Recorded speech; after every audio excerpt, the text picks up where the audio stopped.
Yesterday, you talked about how the irregularity and particularity of chaos of the earth exists in contrast to like the fixed regularity of the heavens. Now, do you think part of that, and I'm trying to figure out how to phrase this question kind of as I'm saying it, so bear with me.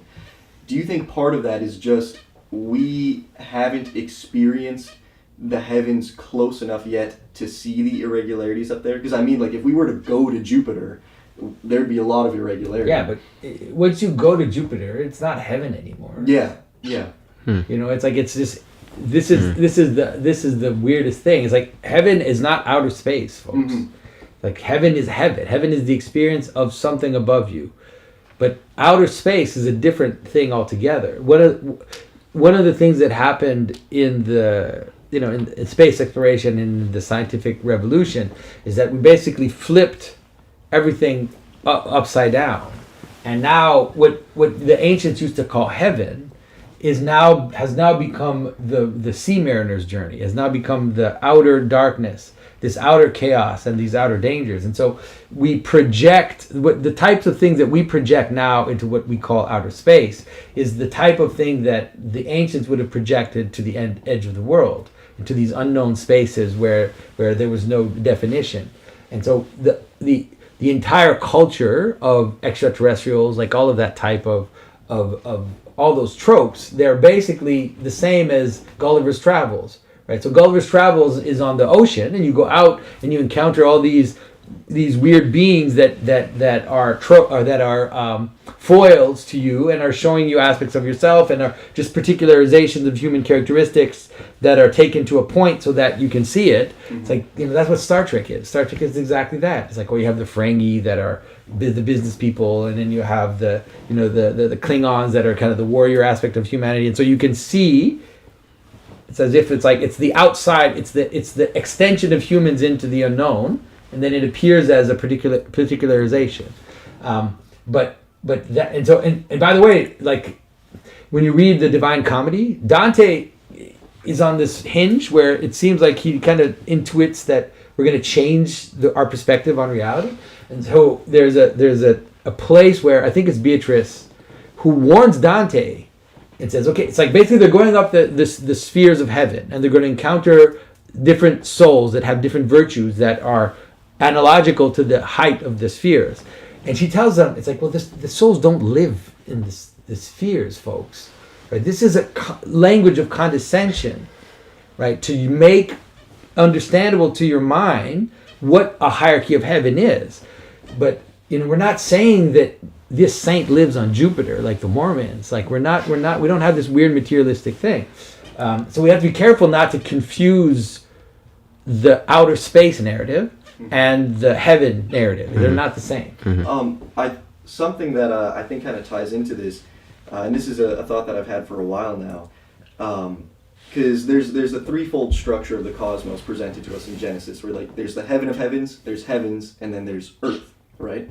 And the celestial heavens are kind of presented to us in this ambiguous space because they're obviously created out of eretz, they're created out of material earth, but at the same time they're supposed to be an image of the immaterial heaven of heaven. So it's kind of presented as both earth and heaven. And there's a really interesting, I can't remember if it's Psalm 8, I think it's Psalm 8, where it says that it describes the celestial heavens as God's handiwork. And then later in that same psalm, it says that God gives his handiwork, using the same word, to man to have dominion over. So what I'm kind of getting at here is the material heavens, the celestial heavens, is that a piece of earth that we are supposed to expand our dominion over? Are we supposed to travel to space? And once again, I think that we have to be careful not to like confuse these categories. When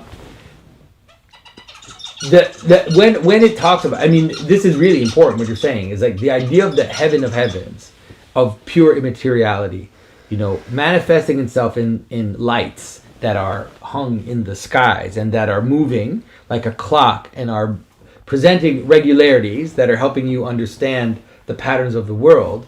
that's a great way to understand what the difference is between the heavens that we see, which St. Augustine says is all earth. Like St. Augustine says, like, all the heavens that you see is earth, ultimately, in the sense of original creation narrative. Yeah.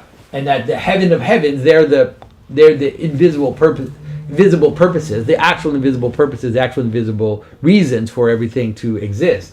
And so that's right. Now, in the flip of the exile, you could call it, it's probably the best way to understand it, is that one of the things that like the kind of Enlightenment narrative and scientific revolution does is that it inverts causality, right?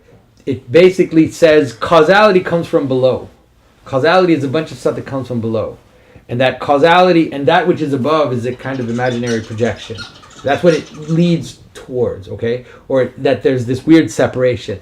But once you're in exile, then everything is upside down. So, like I said, I know this sounds weird to people, but like taking a spaceship and going into outer space has nothing to do with heaven. It has nothing to do with the heaven that is described in Scripture. They're the reverse of each other. Even though you might say, well, they're the same. Well, they're not. They're actually not the same. Mm-hmm. So, I mean, are we meant to go to outer space? I don't know. It just that seems like a question that is rather irrelevant to most of us. Like, that is it's very speculative. Yeah. That's part of what makes it fun. Yeah. Okay. I mean, I don't think about that too much. So, if humans are meant to travel to other planets, then the story that we need to understand that is the story of the mariner. It's the story of the colonizer. It's the story of, similar to the story of Christopher Columbus that goes out into the ocean, into the unknown, and then discovers new lands.